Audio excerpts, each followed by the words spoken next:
It's actually kind of crazy that we get to say this about Dragon Ball Legends, but the official Dragon Ball Legends Twitter accounts tweeted like super early in the morning today, and it was about part 3 of the Dragon Ball Legends 8th anniversary, and they tweeted that it hit top sales in the rankings for part 3, and that would mean that for the first time ever, like in Dragon Ball Legends history, every single part of a specific celebration has hit top sales, which has never been done before. So that would mean the Dragon Ball Legends 8th anniversary is the best celebration the game has ever had. And that's so crazy because, I mean, we've had previous celebrations that have been absolutely fantastic, and we've had other celebrations that just should not have happened, honestly. But the 8th anniversary came through with that heat, especially with how shaky the 7th anniversary was, and we all know how shaky the anniversary was. And then anniversaries that really just could not live up to the hype at all. I think the 4th anniversary is probably the best example of that. Knowing that the 8th anniversary practically pulled out all the stops is incredible. Now, I'm not saying that this anniversary was perfect. I do know for a fact that there were issues with this anniversary, a majority of those issues happening in part 2. Because I do believe by saying, for example, I know one big issue people had was with Shallot, because it was his old model, and he got practically all of his animations that were already in the game for many years now, just now as a playable unit. I understand all of that, and those are completely valid.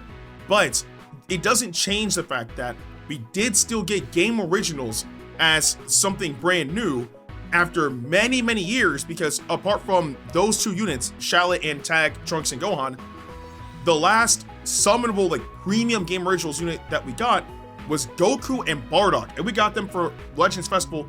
I don't even know how many years back at that point, right? So getting new game originals units was actually really, really cool. Also, and before I forget, another thing that was a downside of part 2 was the free-to-play unit.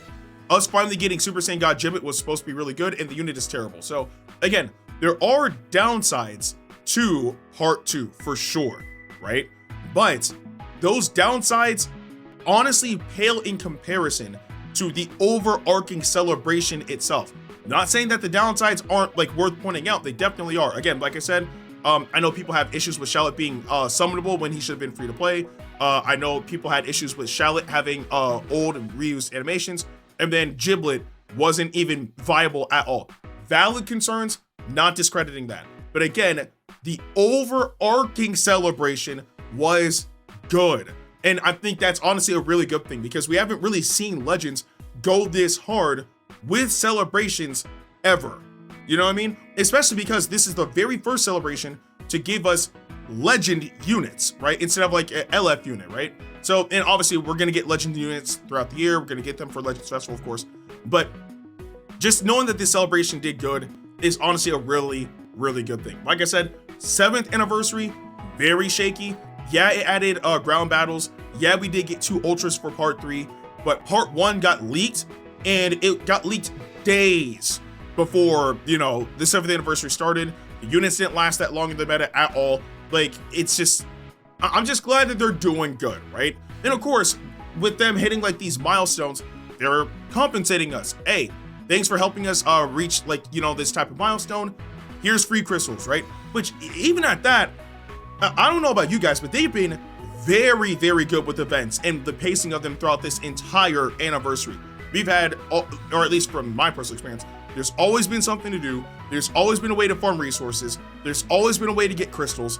And not only that, the events themselves are actually enjoyable. Like, I found myself like just going into these events over and over and over again, like doing what I can to, build up resources, get crystals, like get units like situated, get equipment situated. They've been really, really good with that too.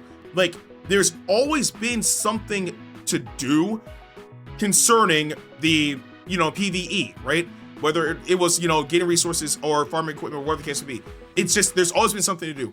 And a lot of celebrations that we've had in the past have really struggled with that, which is unfortunate, because you would think that for a celebration, you would have something to do, right?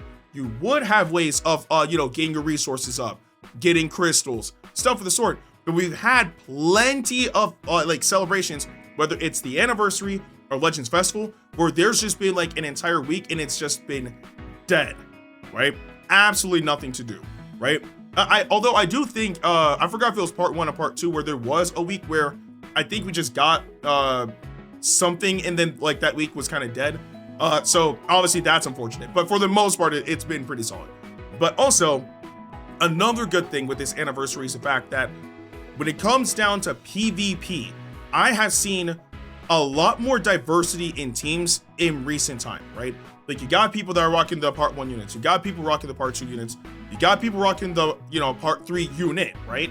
And the teams that people are forming with all these units is kind of cool, because yeah, there are teams where you can just kind of throw them all together and make it work, and in technicality it would work, or you can separate them and really experiment with, like, different units that you've probably had in the past, or whatever the case may be, to make like some unique teams.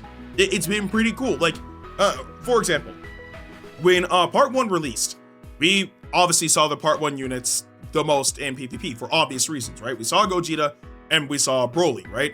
Not so much Paragus, but we won't really talk about him. Anyway, but once part 2 released, then people started mixing things up, right? We started seeing like a bit more game originals hopping onto the scene, right? Obviously, because that's what got boosted. But we started seeing Goku and Bardock come back, right? We started seeing teams like mix and match like some of the units together, right? And then it's the same thing with like part 3 now, where we got the new first time ever Ultra Tag unit, and they're getting like mix and matched in teams. I'm seeing Mono Blue being used as a team, which is honestly really cool, especially because the first 2 parts of the anniversary gave us green units, and yet Mono Blue is being used like as an actual viable option, which is pretty cool. So I don't know, man. It's just like, I'm just really, really glad that for this anniversary, again, I'm not sitting here saying that this anniversary was absolutely flawless, like it was perfect, they did absolutely nothing wrong. Of course not. Like, it has its flaws for sure. But when it comes down to the 8th anniversary, they locked in so much with this, because they really could have just dropped the ball and we could have had a repeat of the 7th anniversary, or even worse, we could have had a repeat of the 4th anniversary. But they locked in and made sure that this was an anniversary to remember. And I respect it, because it is a very memorable anniversary that brought forth a lot of good moments in the game. And I'm hoping that that type of sentiment like resonates with you guys too, because these are just my opinions about how I feel about the anniversary. And I know you guys' opinions may differ from mine, of course, but I think the one thing that we can all be happy about is the anniversary was a success, and it was a success per their words, with each part hitting the top sales in the rankings for every single part, which is still an incredible feat. But again, I just wanted to hop on here, yap real quick about like the 8th anniversary and the fact that it is the best anniversary. It's shocking saying that. Like, the 8th anniversary is the best celebration we've had. Granted, again, there's probably people out there that may have a differing opinion. There's people out there that might still say, hey, this anniversary was better, or that Legends Festival was better, and that's fine. But if you do have those thoughts, let me know them in the comment section below. With that being said, I'm Ndukauba. Like, share, and subscribe, and I'll see you guys in the next video.